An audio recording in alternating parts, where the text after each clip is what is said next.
Shalom, shalom, shalom to the 12 tribe that scattered abroad. Shalom, shalom to the 12 tribe that scattered abroad. Welcome back to the reading of the Bible with your brother Nehemiah. I am Israel, a true seeker of Yahweh. Like, share, subscribe, comment. How y'all doing today, family?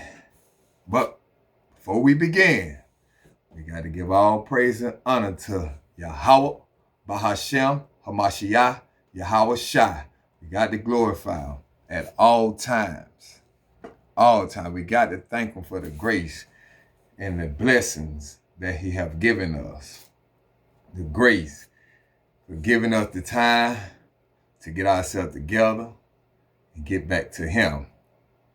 The blessing that he been giving us by waking us every day, giving us the strength to carry on, keeping a roof over our head, giving us our daily bread. That's the blessing. We have to thank him for that. All praises by Hashem, Hamashiach, Yahweh Shai. Today, man, we going to do Exodus 23 and maybe Exodus 24 and all. So we going to go and get into this. So everybody get out their King James Version with the Apocrypha and open up to Exodus chapter 23. And that's where we will begin. Let me pull out these binoculars. Man, I had a wonderful Sabbath. A wonderful Sabbath. Me and my aunt went out on the out for camp yesterday before we went to congregation. I recorded the congregation too. I got to get something so I can start recording us when we go out on camp to hold the phone up so we can record, because I be the reader. It ain't just number two of us, but we go with what we got, man, you know. So we're going to begin in Exodus chapter 23. This is the book of Exodus, chapter 23, verse 1. Thou shalt not raise a false report. Put not thy hand with the wicked to be an unrighteous witness. He said, thou shalt not raise a false report, and put not thy hand with the wicked to be unrighteous.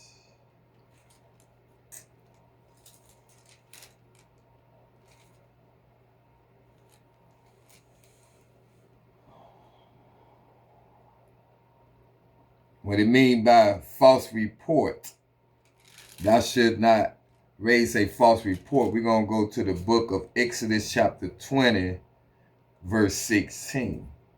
And it reads, thou shalt not bear false witness against thy neighbor. Thou shalt not lie. That's what it basically means. Thou shalt not lie against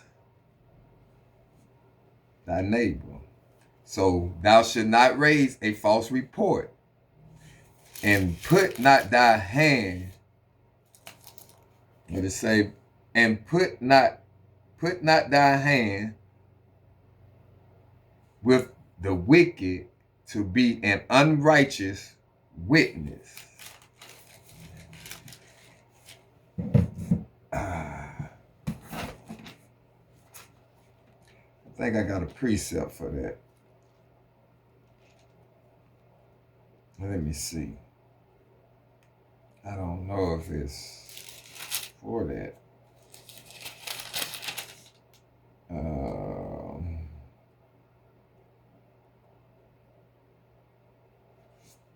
No. It's the same that telling you about raising false witness. And this is the book of this to go with this. It can go with this verse. The book of Deuteronomy chapter 5 verse 20. Neither shalt thou bear false witness against thy neighbor. The same thing what it said in Exodus chapter 20. So you can precept that with that.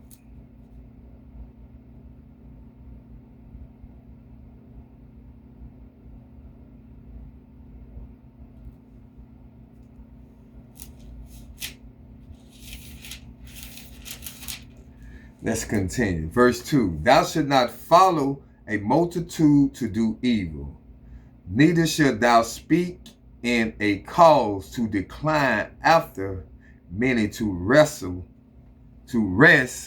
judgment.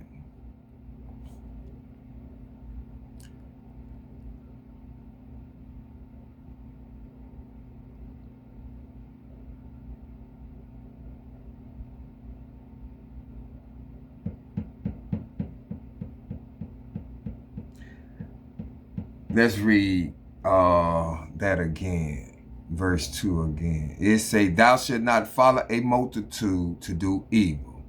Meaning, don't get with others, the wicked ones, to do evil. Thou shalt not follow a multitude to do evil.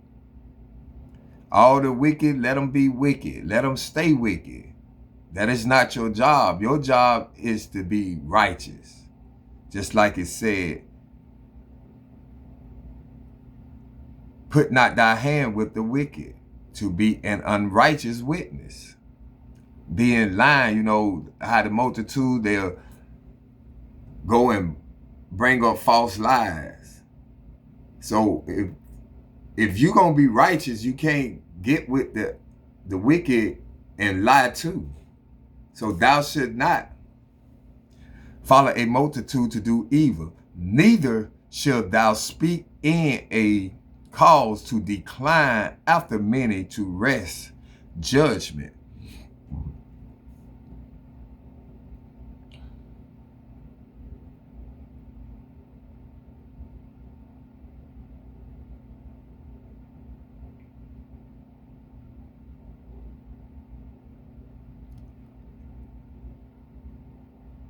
To decline, meaning to turn aside. Neither shalt thou speak in a call to decline, to turn aside after many to rest judgment, to pervert judgment. So you don't want to be amongst that. You want to keep righteousness amongst yourself. Verse 3. Neither shalt thou countenance a poor man in his cause. Let's get the definition of counting. We're going to define what countenance is. Countenance. A person's face or facial expression. 2. Support. Admit as acceptable or possible.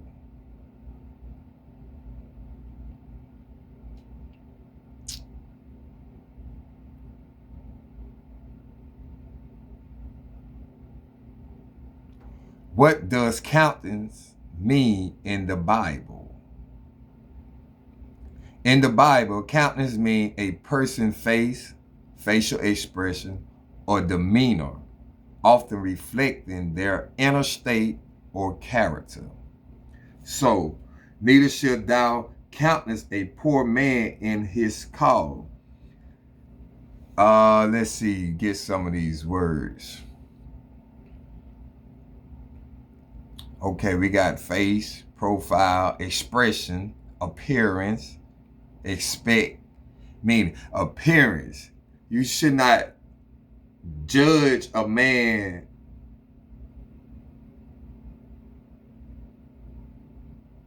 of, neither should thou countenance a poor man in his cause. You should not judge a poor man like that, because if he ain't up to prop to like what the rich man looked like, you should not look down on this man and judge him, because you can't judge a book by a color. How about that? You cannot judge a book by its color, because you don't know what this man got. He probably just be dressing like that. You don't know how this man heart is. You don't know. So you cannot. Neither shalt thou countenance a poor man in his cause. This is a commandment. Verse 4. If thou meet thy enemy ox or his ass going astray, thou shalt surely bring it back to him again. If you meet thy enemy, your enemy like your brother, we're not talking about another nation. We're talking about the nation of Israel, your brethren. This is your family. These commandments was given to Israel only. To Israel. It wasn't meant for the world. It was only meant for Israel. So if thou meet thy enemy ox or his ass going astray, thou shalt surely bring it back to him again. Meaning, help your enemy out. For if you don't and you do dirt for dirt, you're going to bring a bad cause for yourself. So if you see his ox or ass out there astray, get him. And know that's well, this is my enemy. This how you bring it back to him. You'll hurt your enemy more like that by doing right by him.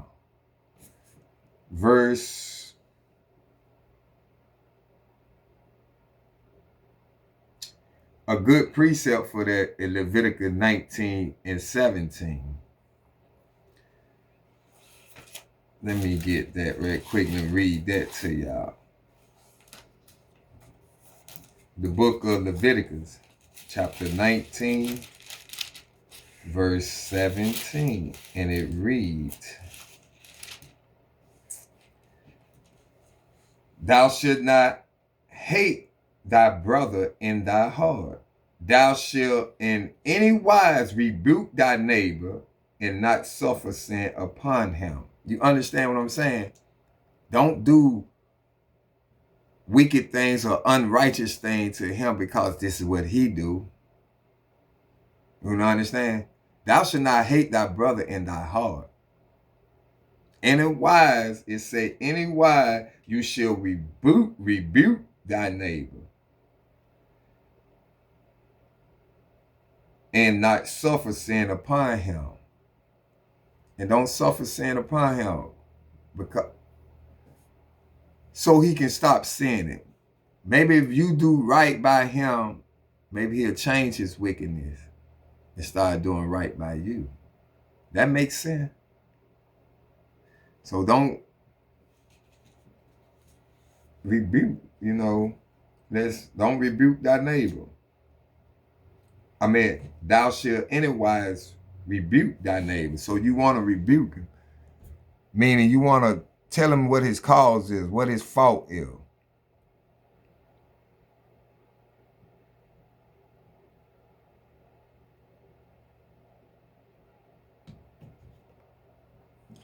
Precept. Thou shalt, Exodus chapter 23, verse 6.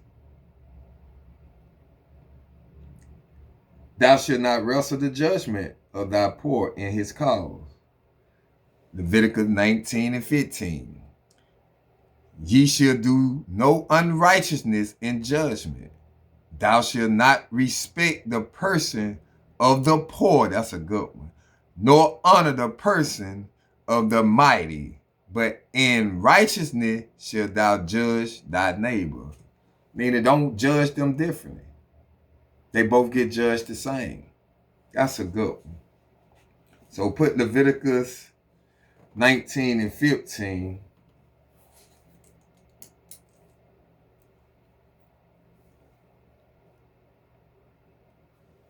With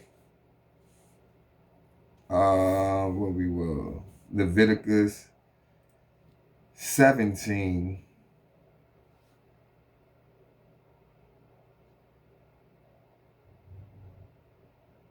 19 and 17. That's a good precept.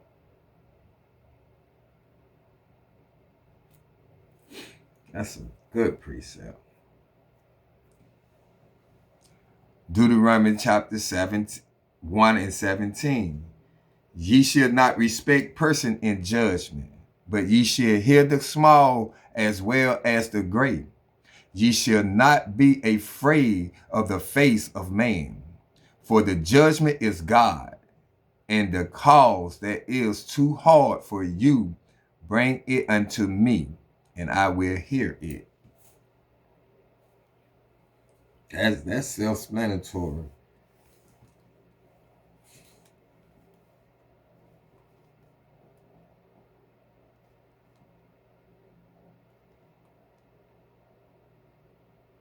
That's Deuteronomy chapter 1, verse 17.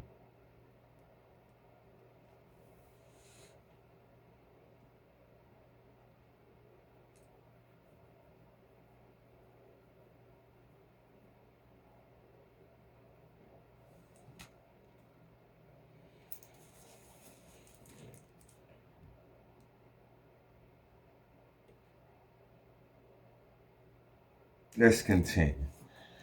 Verse 5. If thou see the ass of him that hated thee lying under his burden, and wouldest forbear to help him, thou shalt surely help with him. If it reads, if thou see the ass of him that hated thee lying under his burden. We already know what burdens is. Let's get the definition of it anyway.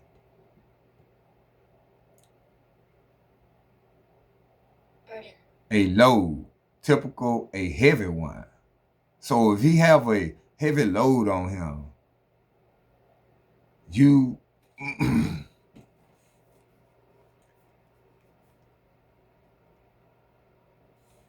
let me get some word.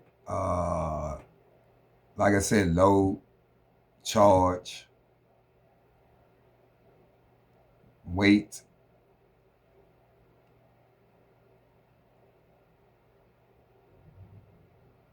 So if he have a heavy load on him, ain't it? And wouldest forbear to help him, thou shalt surely help with him. You help him out. Help your brother out. That's being a godly man. That's being, let me see, how can I say it? You doing the job of God. You doing the works what he command you to do, to love thy brother. From Leviticus 19, thou shalt not have hate in thy heart for thy brother. So you help him. Don't know, never know, you might need his hand one day. Might need help from him. So help him. Verse 6, thou shalt not rest the judgment of thy poor in his cause. Cause if you're judging a man while he in his poor, while he in his cause, his burden, that's sinning. You committing sin. And you putting sin upon him. So you don't want to do that. Verse 7. Keep thee far from a false matter, and the innocent and righteous slay, and righteous slay thou not. For I will not justify the wicked. He said, keep thee far from a false matter, a lying matter. Keep far from that. And the innocent and righteous slay thou not. Don't slay them. Don't.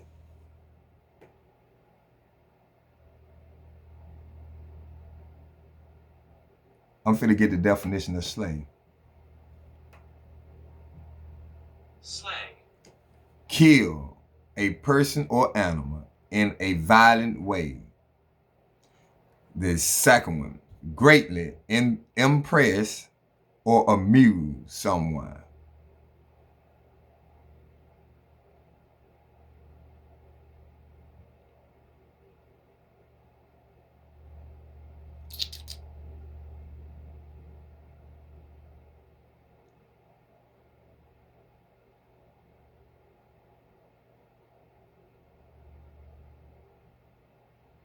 You got a couple of things right here. Let me check them out.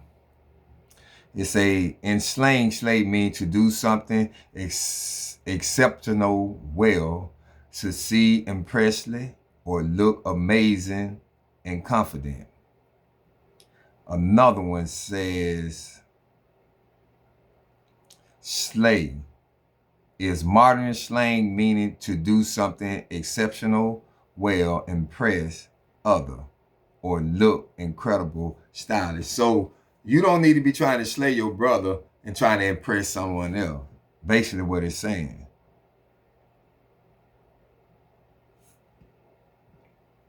Let's continue. Verse 8. And thou shalt take no gifts, for the gift blinded the wise and perverted the words of the righteous. So you don't take no gift like taking a bribe, because it's going to blind you. And just like it said, and thou shalt take no gift, for the gift blinded the wise and pervert the words of the righteous. You take a gift and you take a bribe by taking the gift, but it gonna blind it the wise and pervert the words of the righteous.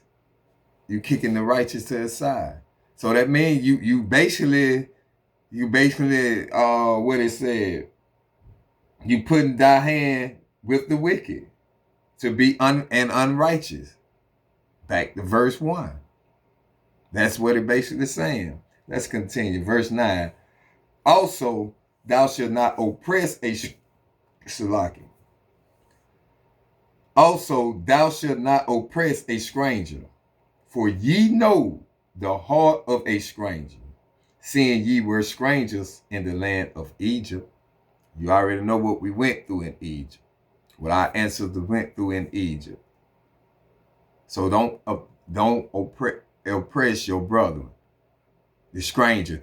The stranger meaning like not from another nation, but from your nation out of another tribe.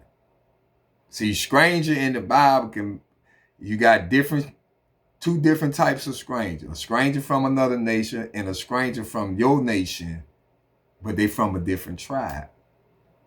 So also thou shalt not oppress a stranger, for ye know the heart of a stranger, seeing ye were strangers in the land of Egypt. How about we get the definition of stranger? It's saying sojourner. A sojourner. Sojourner is a person that in your nation, but from a different tribe. Stranger. A person whom one does not know or with whom one is not familiar. You know, we had different tribes. And in the wilderness, how God had we marched a different way. Like this tribe did this and was taught that would march this type of way. This tribe would march this type of way. It was different. So you can't be familiar with another tribe, with your other tribe, your brethren. So a person who does not know or is not known in a particular place or community. We had our different lands. God, when he brought us to the promised land, he really separated us. Because Gag and Reuben and half of Manasseh was on one side of the river they crossed. I think that was the Jordan River. When they crossed that, they stayed on that side. And you had all the other tribes in the land where God promised Abraham, Isaac, and Jacob, where Moses led to him, where Moses led the tribe of Israel, the nation of Israel to. And when God told him to look this way, that way, look all the way around and see the land that he promised Abraham, Isaac, and Jacob. We was in different spots. Judah was in their section. Levite was the only tribe scattered amongst all the land because they was the priests. They didn't get land. We're going to read all that. We're going to get to that when they get to breaking the land down. Right now, he just breaking down all the covenant. He breaking it down, telling you the commandments of how you do these things and what you should be doing. Verse 10. And 6 years thou shalt sow thy land. A sower is a person take the seeds and throw them, or toss the seeds around on good ground, on bad ground, but basically on good ground so it can grow. So that's what a sower is. A sower.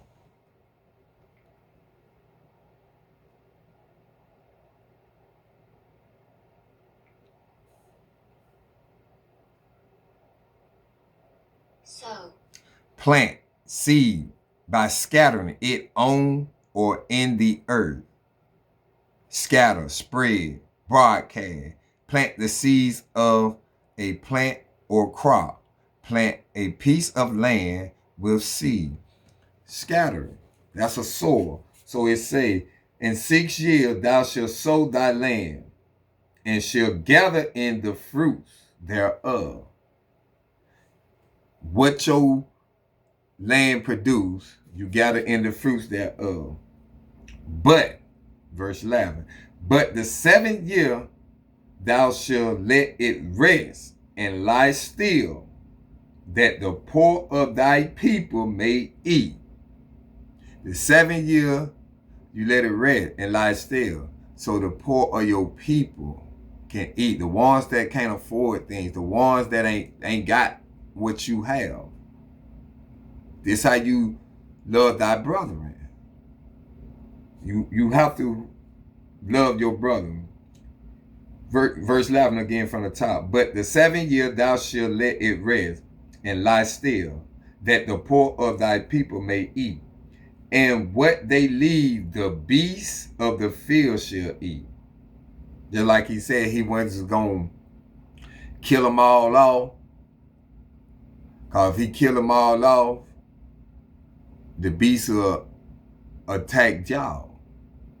But if you let your land rest that 7th year and let the poor of your people eat, and what they leave, let the beasts of the field eat. So they won't attack y'all, so they won't destroy y'all. It said, and what they leave, the beasts of the field shall eat. In like manner thou shalt deal with the vineyard and with the olive yard. Same way you do with the vineyard and the olive yard. In the 7th year, you let it rest and let your poor or your people eat and the beasts of the field eat. Verse 12, 6 days thou shalt do thy work, and on the 7th day thou shalt rest, that thy ox and thy ass may rest, and the sons of thy handmaid and the stranger may be refreshed. This the Sabbath. So on the 6 days you shall work and do all your work, do all your doing. On the 7th day thou shalt rest. You got to rest your body. Like me, I rest yesterday for the Sabbath. I went to camp, I went to congregation, I came home and rest the rest of the night. Rest my body, to refreshing myself up for my day's work start today. This the first day of the week. So I go back to work tonight. So, but I got rest. And I'm finna rest a little more later on until it's time for me to go to work. So my body will be rested up, refreshed for the next term of me going back to work. Verse 13. And in all things that I have said unto you, be circumspect, and make no mention of the name of other gods, neither let it be heard out of thy mouth. I want to get the definition of circumspect. First of all, I want to make sure I'm saying the word right.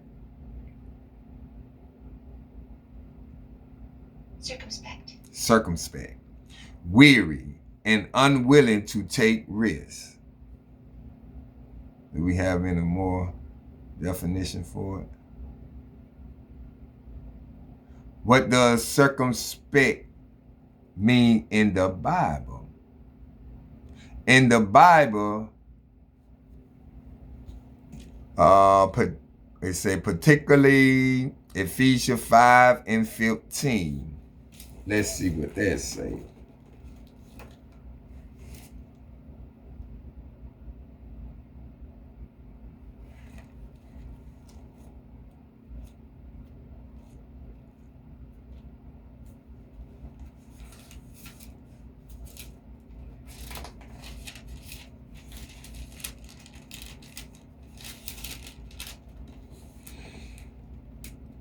The book of Ephesians chapter 5 verse 15. See then that ye walk circumspect, not as fools, but as wise.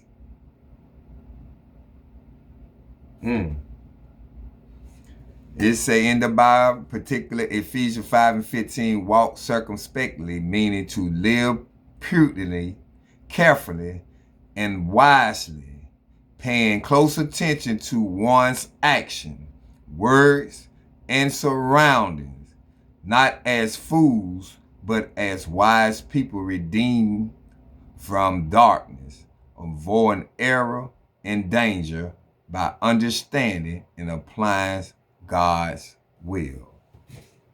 Stay focused. Pay attention to your surroundings. Pay attention to the words that people speak. Stay focused so you can do God's will. Understandable?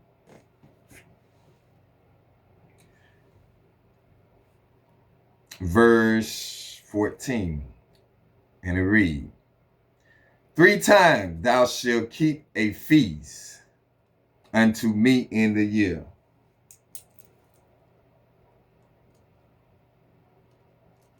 This pen ain't right. Shalak.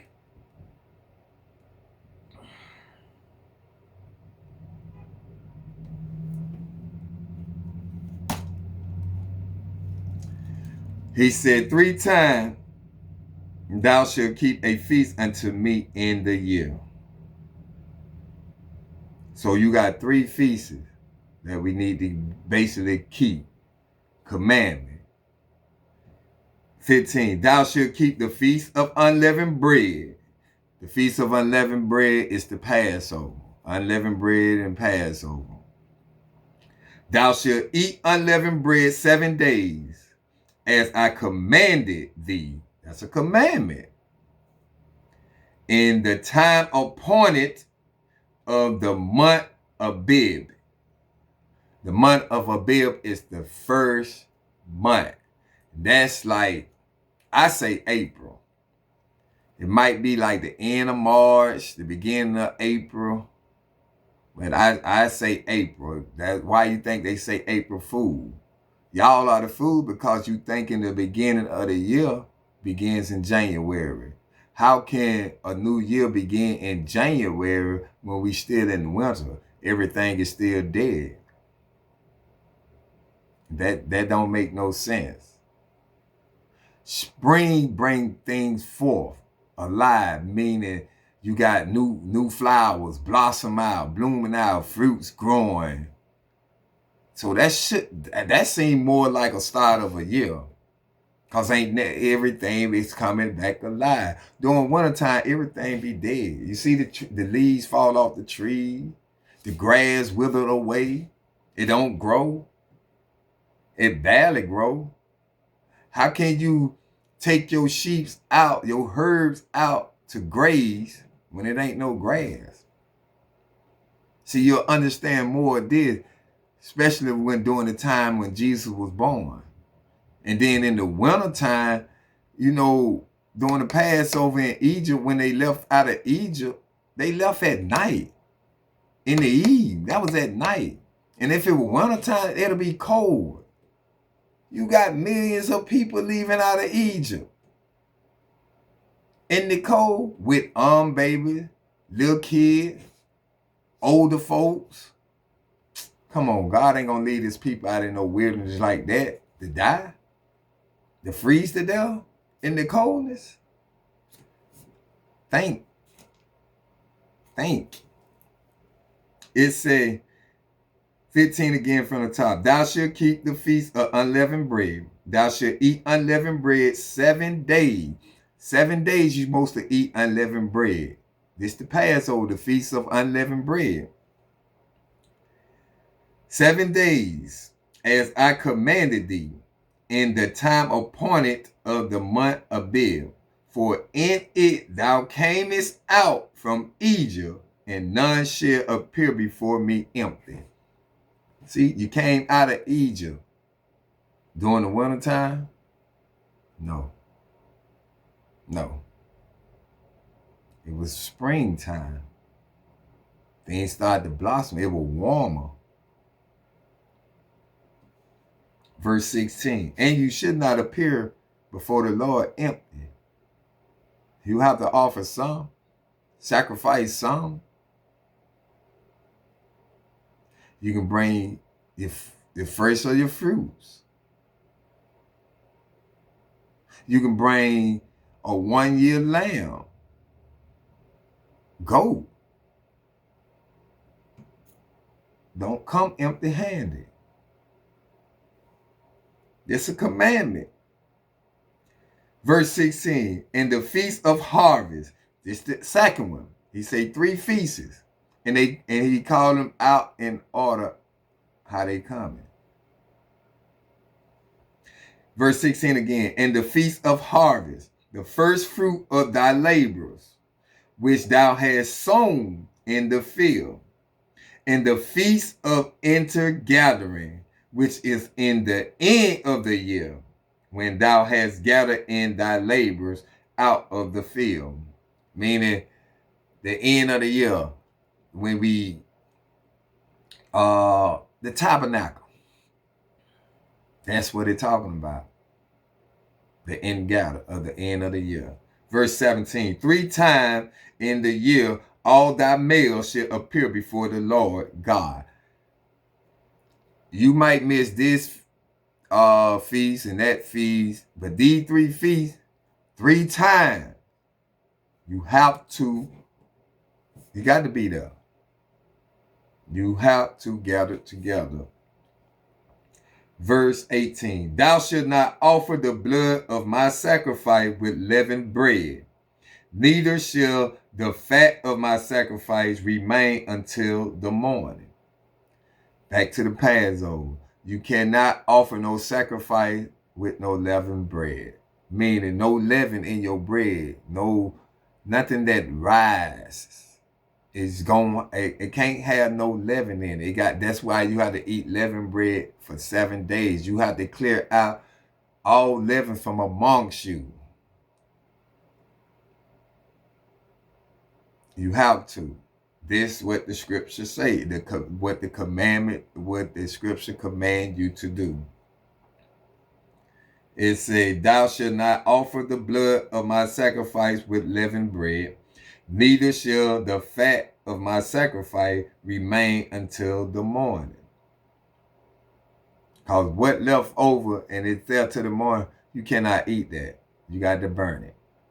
And we read all that back when we was coming out of Egypt. Verse 19, the first of the first fruit of thy land thou shalt bring into the house of the Lord thy God. The first of your fruit, what you sow, the first growth of it, you should bring it to the house of the Lord thy God. Thou shalt not seethe a kid in his mother's milk, meaning boil. You cannot boil the lamb. You're gonna have to roast it. Seethe means boil. Let's get the definition of seethe.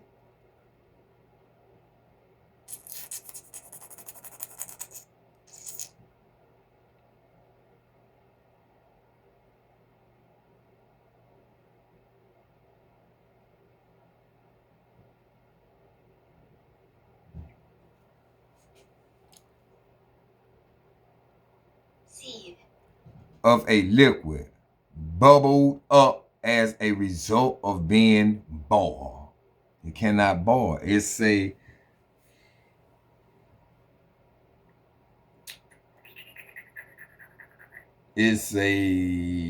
thou should not seethe a kid in his mother's milk. You should not boil that kid in his mother's milk. Bubble, boil, simmer. Cook food by boiling it in a liquid. Of a person be filled with intense but unexpressed anger. That ain't the one we looking for. But we read the one that we looking for. Thou shalt not boil the kid. Like when the Passover comes, the unleavened bread, you cannot boil it. You won't have to roast it. You can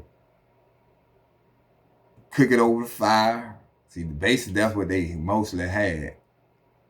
Or you can cook it in the oven. You won't have to roast it over fire.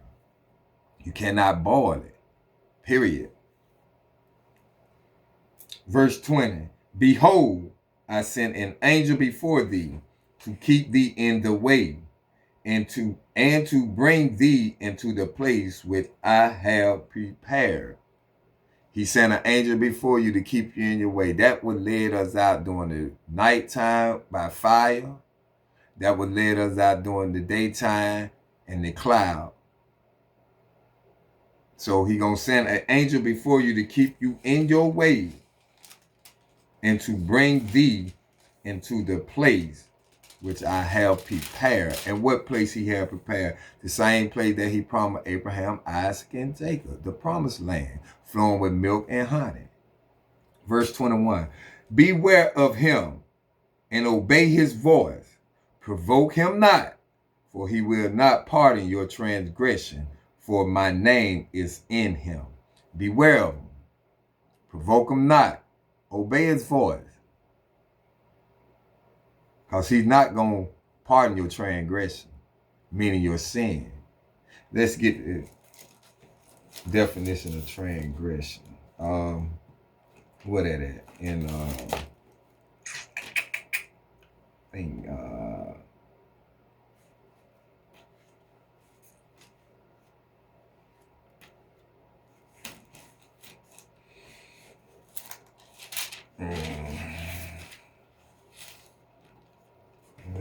John.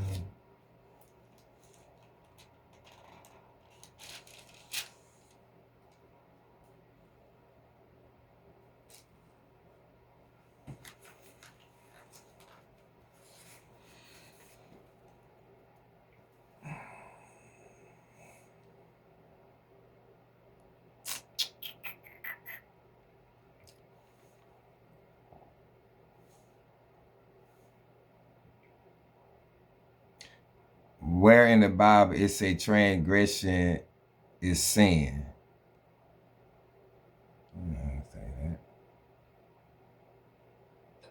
It is 1 John. I was there. 1 John chapter 3, verse 4. Yeah. I was right there at it. See, I told you some things I can remember and some things I have to go and see. The book of 1 John.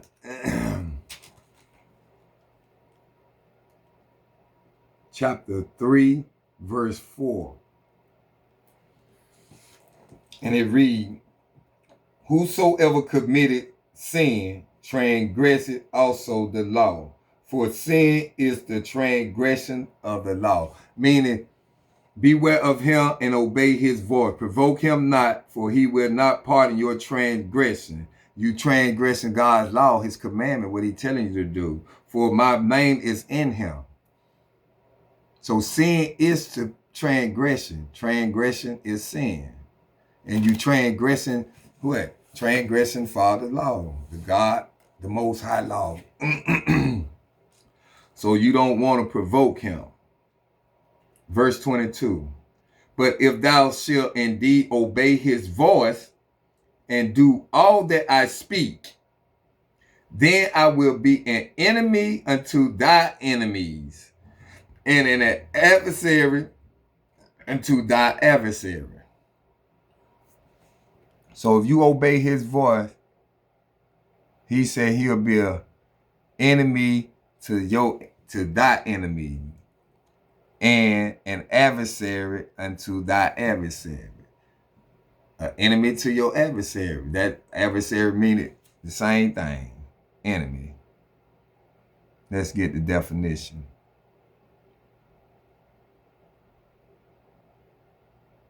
Adversary.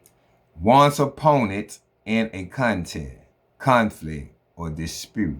Opponent, rival, enemy, the devil. That's your adversary, the devil. But you get it. Verse, and we finna call out some of your adversary in verse 23. For my angel shall go before thee, and bring thee in unto the Amorites, and the Hittites, and the Perizzite, and the Canaanites, the Hivites, and the Jebusites, and I will cut them off. So obey the voice of the God. The angel that he sent before, obey the voice. Because God will be an enemy to your enemy. These are the Hamites, the so-called African, that really hate you too. Just like Esau. Yes. He said he will cut them off. Verse 24.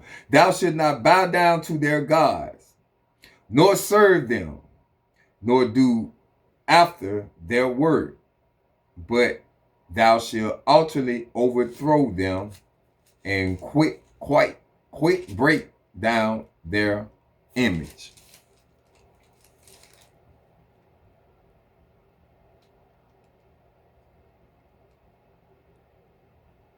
Completely what it means. Let me get the definition of it. Then I'm going to give y'all a precept. Quite to the othermost or most absolute extent or degree, absolutely, completely. Precept is back in Exodus chapter 20, verse 4. Thou shalt not make unto thee any graven image. Now, verse 5. Thou shalt not bow down thyself to them, nor serve them. For I, the Lord thy God, am a jealous God, visiting the iniquity of the father upon the children unto the third and fourth generation of them that hate me. These the ones that hate him. The names that we called out, the Amorites, the Hittites, the Perizzite, the Canaanite, the Hivites, and the Jebusite. In 24, it said, thou should not bow down. So you're going to line Exodus chapter 20, verse 5. Verse 5.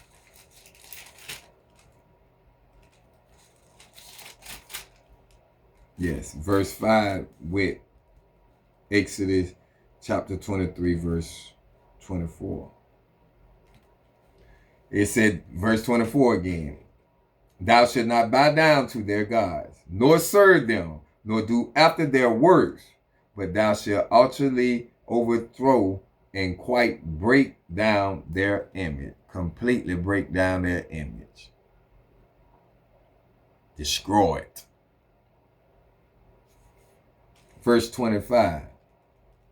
And ye shall serve the Lord your God, and he shall bless thy bread and thy water, and I will take sickness away from the midst of thee. If you keep the commandment, he gonna bless your bread, he gonna bless your water, and he will take sickness away. All them plagues that he brought upon, them sickness that he brought upon Egypt, it will not harm you. But we obviously see that our ancestors ain't did what he did, asked them to do. They did not keep the commandments. That's why we in the predicament we in now. That's why we working hard to try to get our people to come back to the laws, statutes, and commandment and judgment of the Most High. Understand? Verse 26. There shall nothing cast their young, nor be barren in thy land. The number of thy days I will fulfill. Let's get the definition of cast.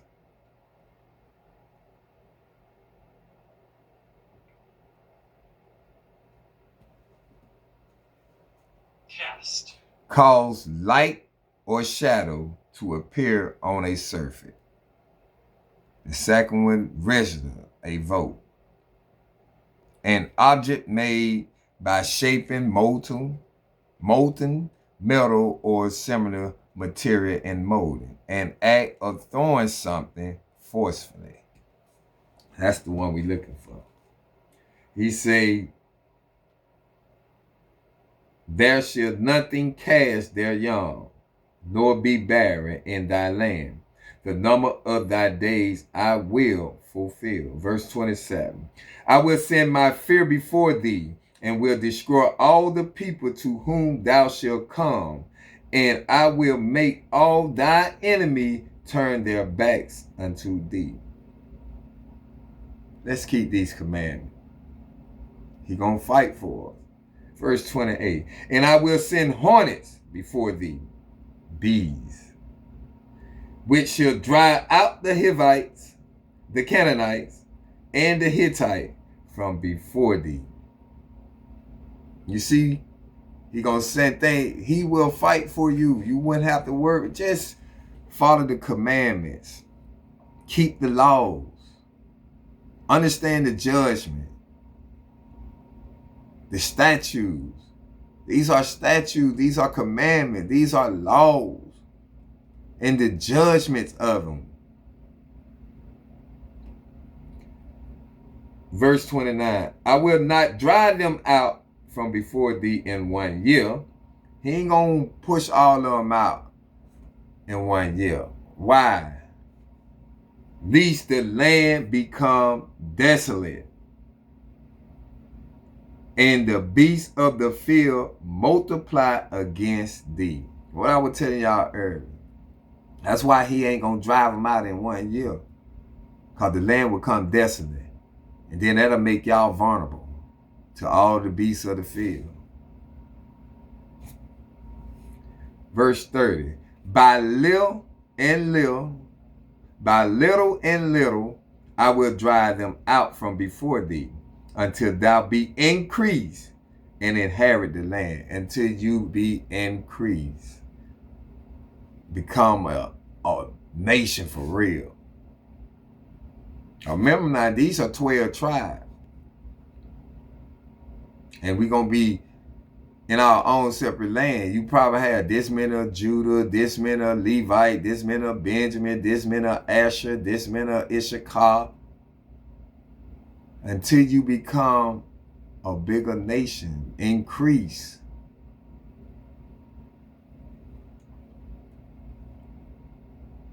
And inherit the land. Verse 31. And I will set the bounds from the Red Sea even unto the sea of the Philistine, and from the desert unto the river. For I will deliver the inhabitants of the land into your hand, and thou shalt drive them out before thee. He gonna set the bounds, meaning the boundaries, from the Red Sea, where we crossed that, onto the other side. So from that, all the way to the Philistine, unto the sea of the Philistine, and from the desert unto the river. That's a lot of land. He gonna set boundaries around that, and you gonna drive out the other nation. And all that land gonna belong to y'all. The same land that he promised Abraham, Isaac, and Jacob. This is what he promising to the 12 tribes of Israel. This is what Moses telling them. Verse 32, thou shalt make no covenant with them, nor with their gods. Now, Y'all know what a covenant is. That's like a bond. Let's get the definition of covenant.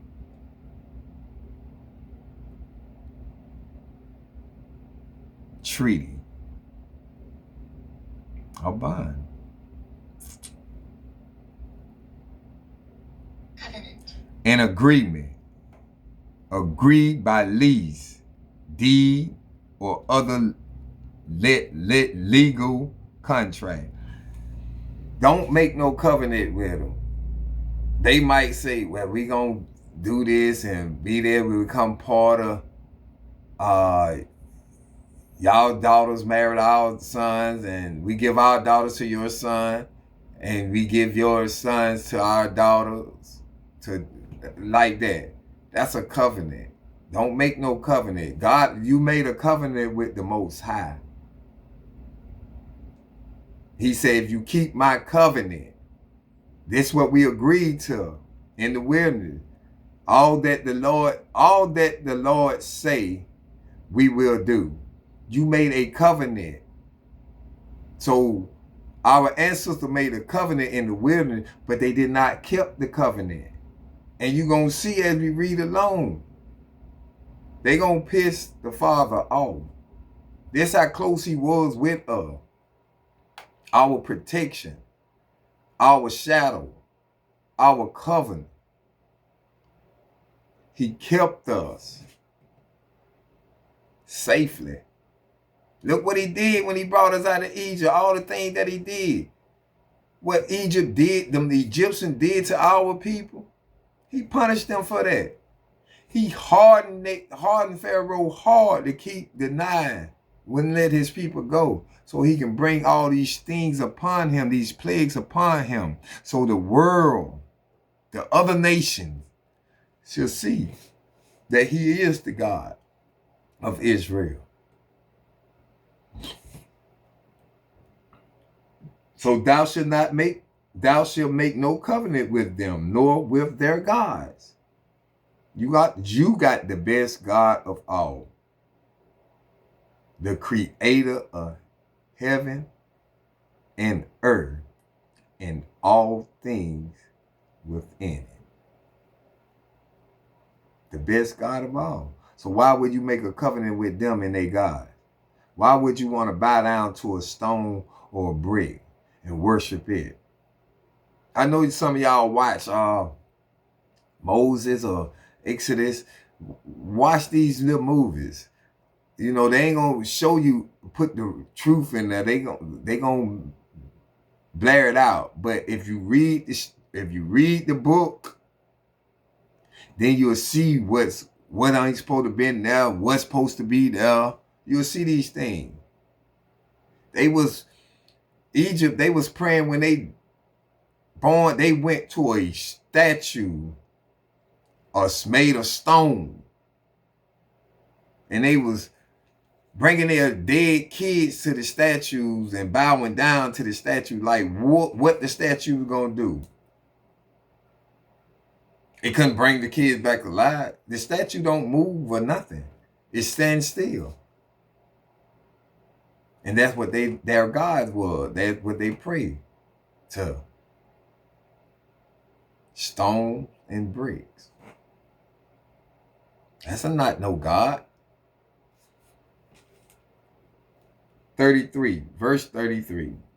They should not dwell in thy land. They should not be in thy land,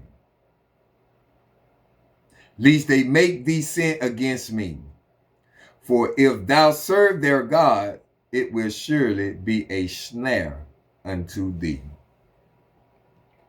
The folks cannot dwell in your land. Will he tell you to push out? You got to push them out. Because least they'll make you sin make thee sin against him, against our God. And what our God said, he's a jealous God, visiting the iniquity of the fathers of the, what did it say, of the fathers of the children to the fourth and third generation.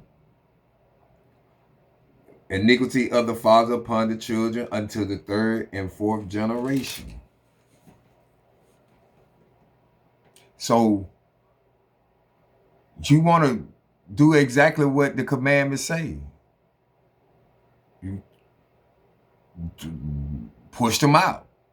Don't let them dwell in your land. At least they make you sin against him. And you don't want to sin against the Father. You transgresses the Father's law. It's a commandment. You transgress his laws, meaning you sin against the law. For if thou serve their gods, and he said, put no other God before me. Thou shalt not bow down. Thou shalt not serve. None of that. For if thou serve their God, it will surely be a snare unto thee. Let's get the definition of snare. Snare. A trap for catching birds or animal, typically one having a noose of wire or cord. The second definition, a length of wire, gut, or head stretched across a drum head to produce a rattling sound.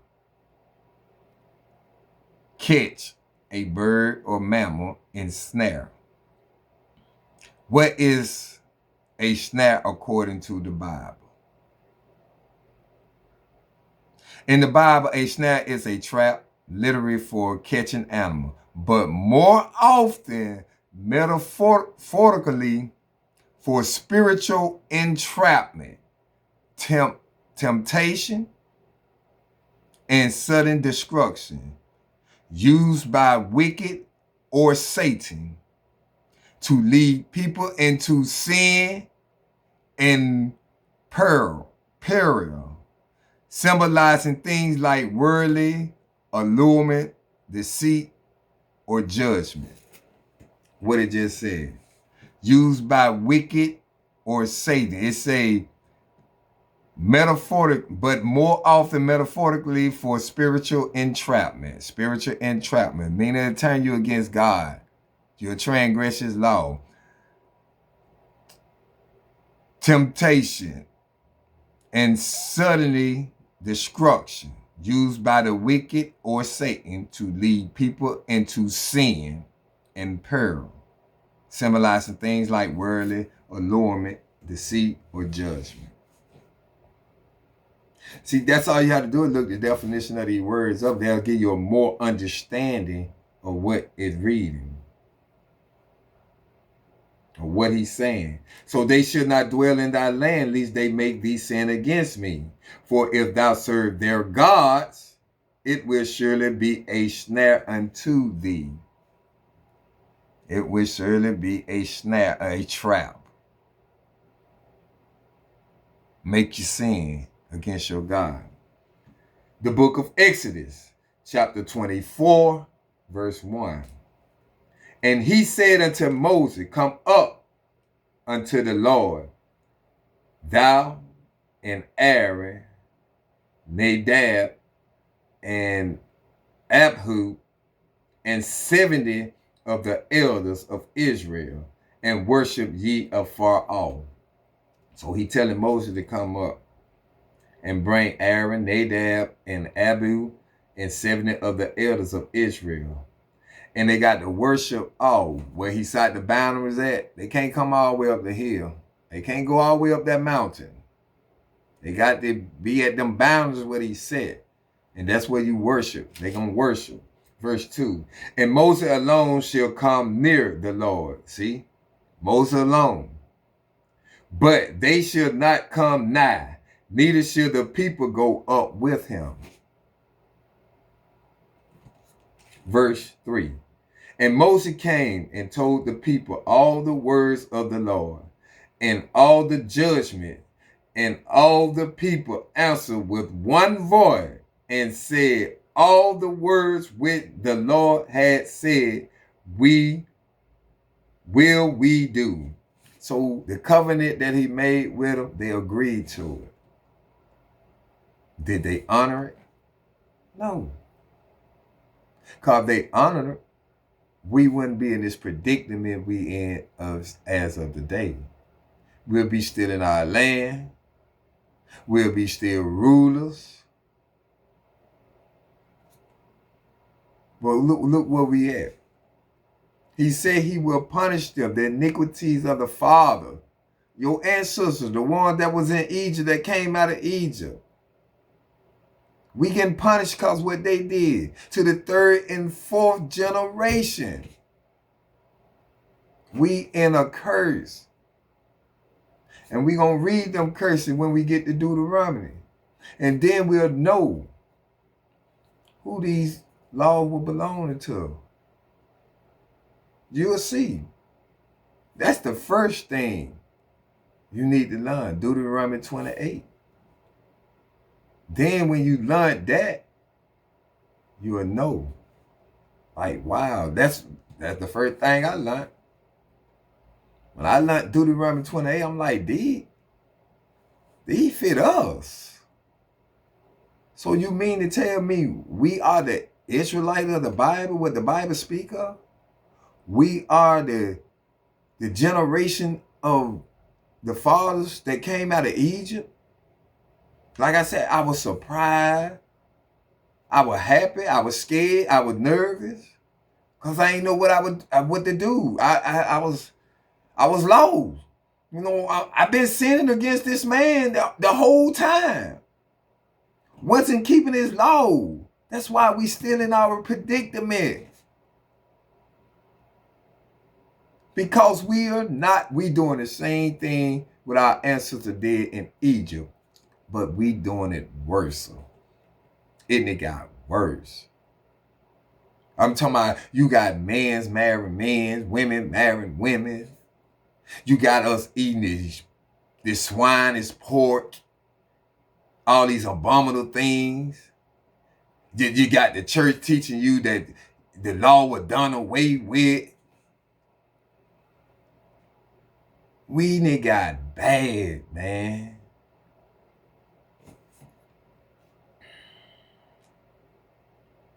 They say they will do. Will we do? So they agreed to the covenant.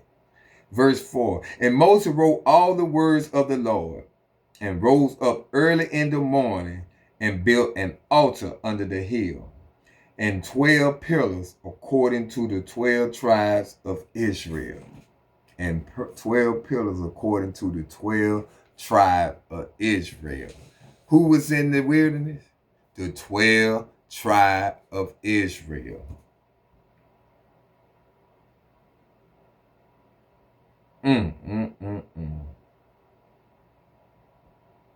Let me see what this say.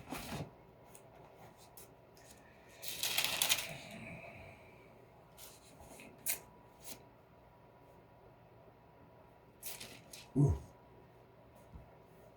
This gonna be what Moses wrote. This good precept for Exodus chapter 24 verse 4. Write this precept by that, man. This was a good one. And it's gonna read, this the book of Deuteronomy chapter 30 verse 15. I have set before thee this day life and good, and death and evil. Verse 16, and that I command thee this day to love the Lord thy God, to walk in his way, and to keep his commandments and his statutes and his judgment, that thou mayest live and multiply. And the Lord thy God shall bless thee in the land whither thou goest to possess it. But if thy heart turn away, so that thou wilt not hear, but shall be drawn away and worship other gods and serve them. Verse 18, I denounce unto you this day that ye shall surely perish. Perish means die out, slowly but surely. And that ye shall not prolong your days upon the land. Meaning gonna kick you out the land. Whether thou passest over Jordan to go to possess it. That was the Jordan River. Verse 19, I call heaven and earth to record this day against you, that I have set before you life and death, blessing and cursing. Did we take the blessing? No, we're going to learn all this in Deuteronomy 28. We accept the curses. Therefore choose life, that both thou and thy seed may live. That thou, verse 20, that thou mayest love the Lord thy God, and that thou mayest obey his voice, and that thou mayest cleave unto him. For he is thy life and the length of thy days, that thou mayest dwell in the land which the Lord sware unto thy father, to Abraham, to Isaac, and to Jacob, to give them. Good precept for Exodus chapter 24, verse 4. Nice precept. So, what Moses wrote, he wrote all these things and rose up early that morning and built an altar under the hill and 12 pillars according to the 12 tribes of Israel. This what he gave to Israel. He didn't say no world. He didn't say that Chinese man, that Japanese man, that Edomite, that Amorite, that Hittite. He didn't say none of that. He told you to drive them out. Do not let them dwell in the land. This is what he gave to Moses in the wilderness before he brought us towards our land. And we agreed with this covenant. Our ancestors agreed with this covenant. Let's continue. Verse 5. And he sent young men of the children of Israel, which offer burnt offering and sacrifice peace offering of ox unto the Lord. Verse 6. And Moses took half of the blood and put it in basin. Let's get the definition of base. And make sure I'm saying the word right too.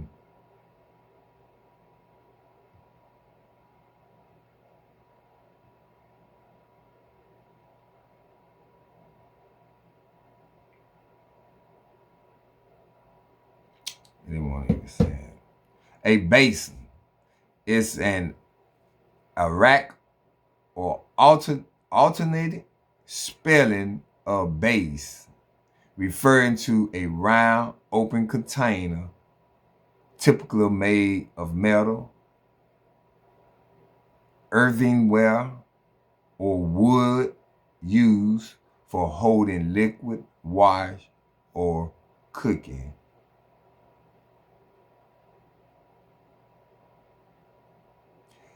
In biblical context, base were specifically large bronze or gold bowls used in or for sacrifice. Bowls. So Moses took half of the blood and put it in a basin, and half of the blood he sprinkled on the altar. So he put half of the blood in a basin, a bowl, and half of it he sprinkled on the altar. Verse 7. And he took the book of the covenant, the same book that he wrote and came down with. And he took the book of the covenant and read in the audience of the people. What people? The Israelite.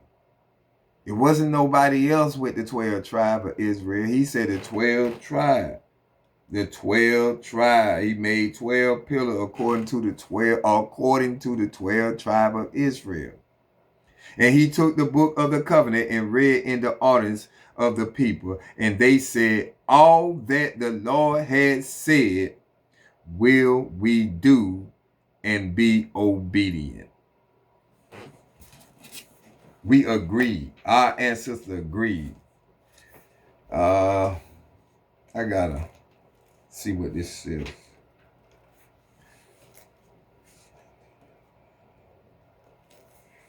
The book of, this is a good precept for Exodus chapter 24, verse 7.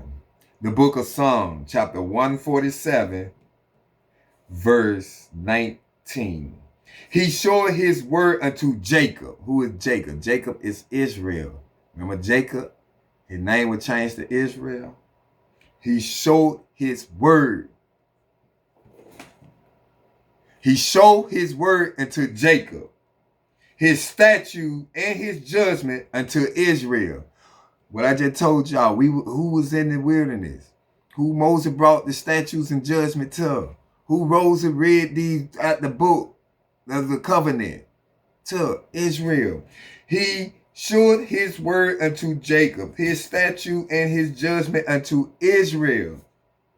He had not dealt so with any nation.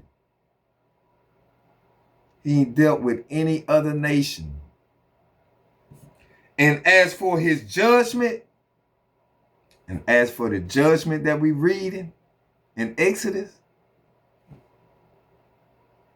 they have not known them. Praise ye the Lord.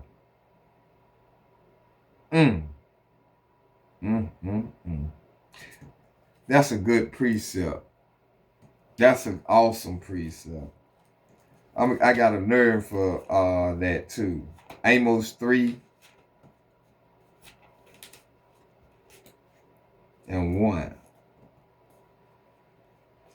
Hear this word that the Lord has spoken against you, O children of Israel, against the whole family which I brought up from the land of Egypt, saying, who out here? Did he bring the world out of Egypt? No. He brought all Israel. He said, hear the word that the Lord has spoken against you, O children of Israel, against the whole family, against the whole 12 tribe, which I brought up from the land of Egypt, saying, you only have I known of all the families of the earth. Therefore I will punish you for all your iniquity. Of all the families are known of the earth, of all the 18 nations that known of the earth, he only knew you. He only showed you his judgment. He only gave you the statute, you the law, you the covenant. You the only one made a covenant. Israel was the only one made a covenant with the Most High, the God of Abraham, Isaac, and Jacob. The same way Abraham made a covenant with him, the same way Isaac made a covenant with him, and the same way Jacob made a covenant with him. Now, the 12 tribes of Israel made a covenant with him. He only knew you. These are precepts. Good precept too. He only knew you. And he gonna judge you for your iniquity. So if you let another nation convince you to sin again, to transgress the laws of the Most High, of the covenant, he gonna punish you for your iniquities. Not worried about them, because they gonna get there.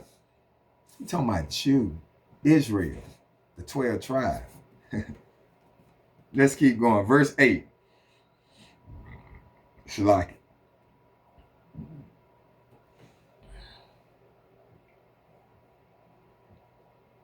Verse 8. And it reads, and Moses took the blood and sprinkled it on the people and said, behold, the blood of the covenant which the Lord had made with you concerning all these words. He sprinkled the blood of the covenant on us, on our ancestors. I be saying us like I was there. Woo, boy. So he took the blood of the covenant and sprinkled on them, which the Lord had made with you concerning all these words. All the words of the covenant in the book where he read to the audience. And who was the audience? Israel. Man, this thing is plain and simple, man. That's why you have to read for yourself. Don't listen to me. Don't listen to the so-called preachers or the teachers. Read it for yourself and ask him for the understanding. He said, ask and you shall receive. Knock, it shall be open. He gonna show it to you. He showed it to me. I heard what people seen. I watched what people said. I watched YouTube and why. But did I just listen to them? No, I read it for myself. Now I can agree with them. Oh yeah, that is right. That's what he said. You got to have faith in Yahweh Shai. You got to have belief in your Lord. You got to trust in him. You have to. He take care of his people. Verse 9. Then went up Moses and Aaron, Nadab, and Abihu, and 70 of the elders of Israel. Verse 10. And they saw the God of Israel, and there was under his feet, as it were, a paved work of a sapphire stone, and as it were the body of heaven in his clearness.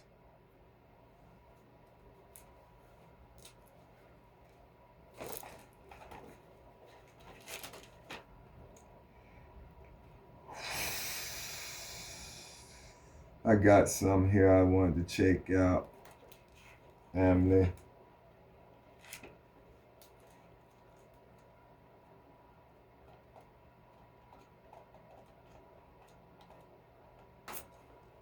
What that is.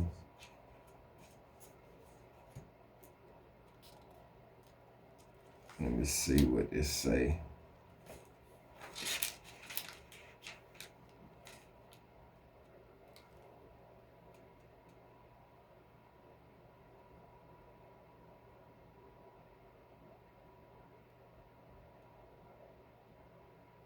It say, and they saw the God of Israel. I'm reading Exodus chapter 24, verse 10. And they saw the God of Israel, and there was under his feet, as it were a paved work of a sapphire stone, and as it were the body of heaven in his clearness.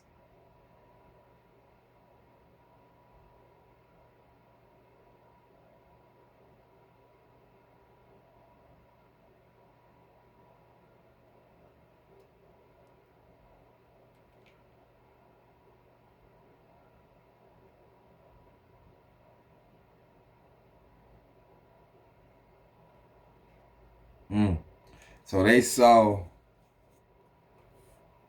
the God of Israel. No, but that's what the scriptures say. And they saw the God of Israel, and there was under his feet, as it were a paved work of a sapphire stone, and as it were the body of heaven in his clearness. Wow. So they saw heaven in its clearness. Verse 11. And upon the nobles of the children of Israel he laid not his hand. Also they saw God and did eat and drink. Now these are the ones that came up, the 70 elders who he brought up with him, with the 70 elders of Israel, Abihu, Nadab, Aaron, who Moses brought up. Verse 12. And the Lord said unto Moses, come up to me into the mount. See, the rest of them couldn't go up that far. They was at the boundary where they laid. Verse 12 again from the top. And the Lord said unto Moses, come up to me into the mount, and be there, and I will give thee tablets of stone, and a law, and commandments, which I have written, that thou mayest teach them. So this is what we supposed to be teaching our kids. The law and the commandments of the Lord. Verse 13. And Moses rose up, and his minister Joshua and Moses went up into the mount of God. I told them, I got to show this. I got to remember this. Because they tried to make me seem like I ain't know what I was talking about, but I knew what I read. I couldn't call the chapter or the verse where I read it at, but here it is right here. I told them Joshua went up to that mount with Moses. I told them. Joshua ain't with what this just said. And Moses rode up, and his minister Joshua and Moses went up into the mount of God. The rest of them stayed down at the boundary. Verse 14. And he said unto the elder, tarry ye here for us, until we come again unto you. And behold, Aaron and Hur are with you. If any man have any matters to do, let him come unto them. I was just watching Moses last night, and I seen it. And I said, I told my brothers them. And they told me no. But I seen it in a thing. So I knew I was getting close to it when I was reading Exodus, on reading the Bible. I knew I was getting close to it because what was at in the movie. And I said, and then it made me remember. I said, yeah, I told them that Joshua went up.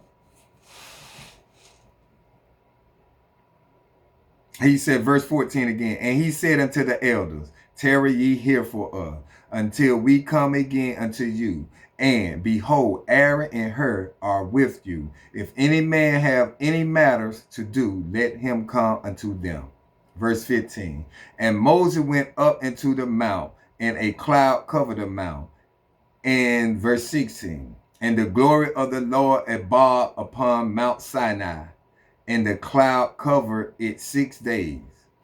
And the 7th day he called unto Moses out of the midst of the cloud. So Moses stayed up there 7 days in all, but he 6 days, the cloud, the Lord abode upon the Mount Sinai, and the cloud covered in 6 days. 6 days. And the 7th day he called unto Moses out of the midst of the cloud. Verse 17. And the sight of the glory of the Lord was like devouring fire on the top of the mount in the eyes of the children of Israel. Verse 18. And Moses went into the midst of the cloud and gat him up into the mountain. And Moses were in the mount 40 days and 40 nights. Getting it, the stone. What he said,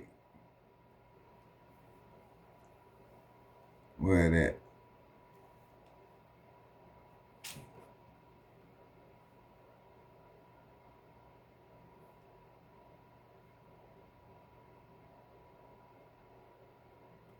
Verse 12, and the Lord said unto Moses, come up to me in the mount, and be there, and I will give thee tablet of stone, and a law and commandments, which I have written, that thou may teach them.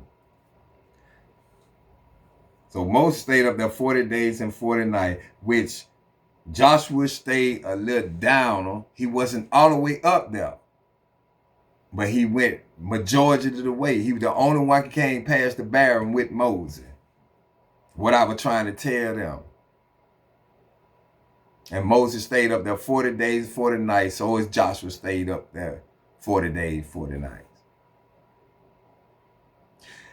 Israel, with that being said, man, that was the end of Exodus chapter 24. And that's a good one, man. Y'all read that, man. But I'm finna close this on out because I got to call my op. The one that denied me saying what I ain't know. See, Hayden was only 7 when he watched his father die right in front of his eyes. One moment, he was holding his father's hand. See, I be reading. I know what I be reading. But everybody, we going to close this out with the Lord's Prayer. Y'all already know what we do. Go to Matthew chapter 6.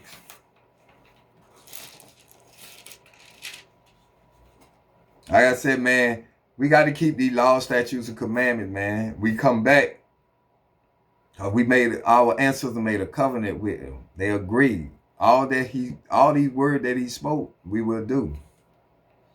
They agreed. But they didn't stick it. They didn't keep it. They didn't honor it. So now look at us. We worse. So I bid y'all to read this, bid y'all to come back to the covenant that our ancestors made with our Lord, with the Most High God of Israel. Abraham, Isaac, and Jacob, Father God. The God of Abraham, the God of Isaac, and the God of Jacob. Now he the God of Israel, the 12 tribes. We need to come back to this covenant that we made, that he made with the 12 tribes. I pray. Let's close this out.